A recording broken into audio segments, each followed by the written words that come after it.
Bursa transfer musim panas sudah memasuki tahap-tahap krusial. Setiap klub berlomba mendatangkan pemain-pemain terbaik. Sayangnya, perlombaan transfer tampak cuma didominasi satu nama, Premier League.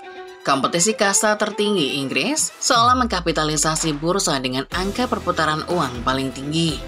Di saat klub-klub dari La Liga atau Serie A kesulitan belanja, bahkan tim papan bawah Inggris sekalipun bisa menghabiskan ratusan juta euro, lalu bagaimana Inggris bisa menguasai pasar begitu kuat? Apa alasan dibalik kesenjangan ekonomi antara IPL dengan kompetisi-kompetisi lain?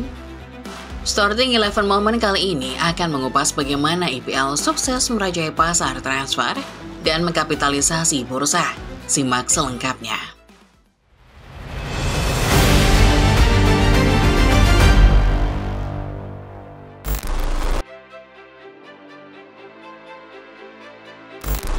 Musim panas 2025 tentu menjadi periode yang ditunggu semua orang. Setelah musim panas 2024 yang cenderung pasif, publik pecinta sepak bola menanti ada pergerakan apa di musim panas ini. Ketika bursa transfer dibuka, benar saja gelontoran uang yang jumlahnya tidak sedikit berputar dalam aktivitas jual beli pemain. Miliaran euro sudah ludes dari kantong-kantong klub raksasa demi mendapatkan skuad impian. Di sisi lain, miliaran euro pula tercatat masuk ke dalam kantong-kantong tim yang punya pemain-pemain berkualitas. Musim panas ini, tren perburuan pemain mengarah pada sosok striker. Fakta ini terjadi karena pada musim panas 2024, suplai alias stok striker berkualitas sulit dijumpai di pasaran. Tren saat itu juga masih mengarah kepada sosok striker nomor 9 sejati. Sejumlah klub lebih suka dengan striker mobile dan serba bisa yang tidak cuma jago dalam hal finishing. Ada beberapa klub yang terlihat cukup aktif melakukan pemugaran skuad. Real Madrid menjadi salah satu yang menarik perhatian. Pergantian pelatih dari Carlo Ancelotti ke Xabi Alonso membuat tim asal ibu kota Spanyol bergerak cukup aktif. Namun Madrid sepertinya tidak terlalu aktif jika dibandingkan dengan klub-klub Liga Primer Inggris.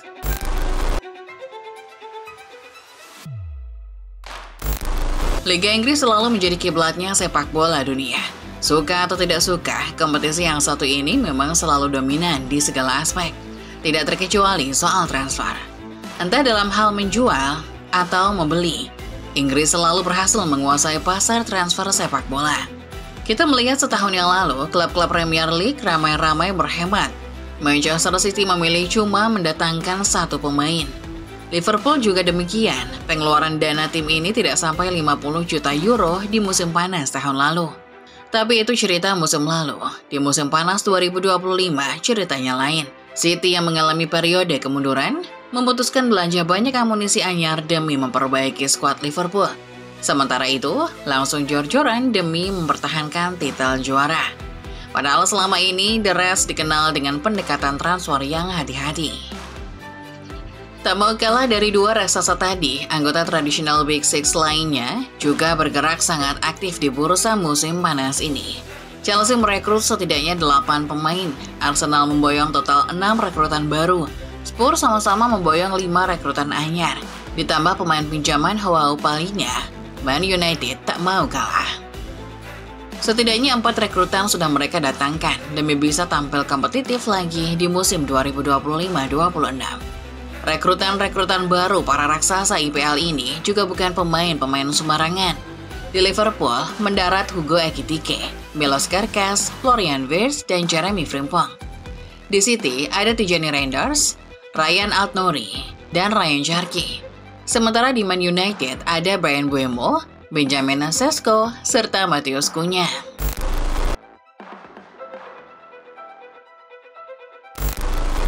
Tentu tidak semua pemain bisa disebut dalam daftar rekrutan anyar Premier League tadi. Tapi yang pasti, para rekrutan anyar ini tidak datang dengan biaya murah. Sebagian dari mereka bahkan memaksa klub rekrut memecahkan rekor transfer untuk mendapatkan jasa sang pemain. Sekarang fakta menariknya, ternyata terjadi kesenjangan yang sangat besar antara Premier League dengan liga-liga lainnya. Sejauh ini klub-klub Premier League sudah menggelontorkan banyak duit untuk belanja pemain. Uang yang masuk ke kantong para klub-klub IPL juga tidak bisa dibilang sedikit. Transfer Market mencatat total seluruh pengeluaran belanja klub-klub IPL menyentuh angka 2,3 miliar euro. Dalam rupiah, nilai ini setara sekitar 43,7 triliun rupiah.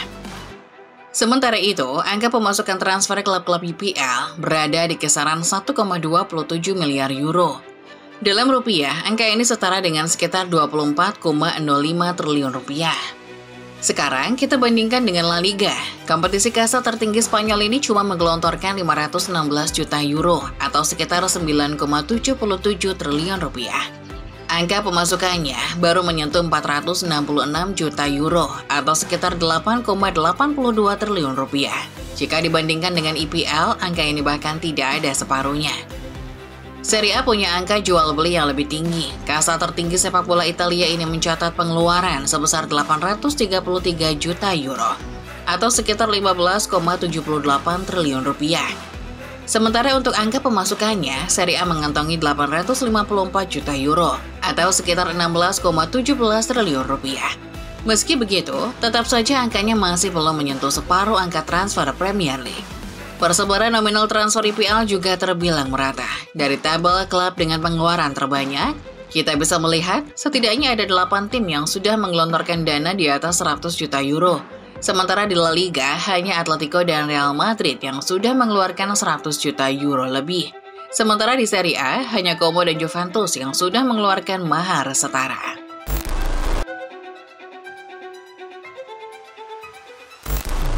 Semua orang mungkin boleh beropini kalau klub-klub Inggris sering tidak bertaji di Eropa. Buktinya, klub Inggris bukan pemegang rekor UCL terbanyak, bukan pula tim pengoleksi gelar UEL terbanyak.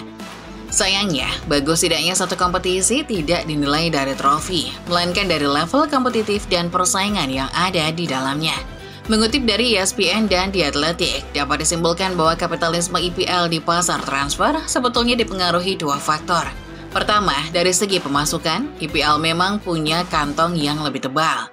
Pemasukan ini tentu diperoleh dari faktor lain, yakni level kompetitif IPL yang selalu menarik buat semua orang.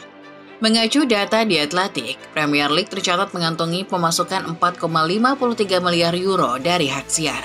Lalu, angka pemasukan hak siar dari La Liga, Serie A, Bundesliga, dan Ligue 1 diperkirakan cuma menyentuh 4,998 miliar euro.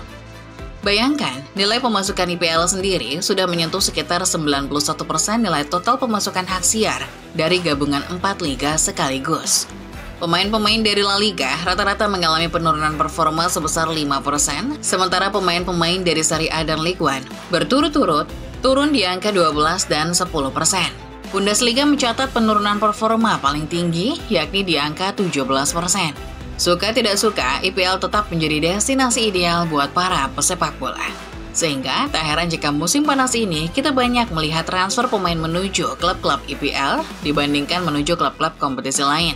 Beberapa klub bahkan memanfaatkan momen ini untuk memarkup harga seorang pemain hingga melambung sangat tinggi, seperti Benjamin Sesko, Hugo Ekitike, Florian Wirtz, dan beberapa contoh lainnya.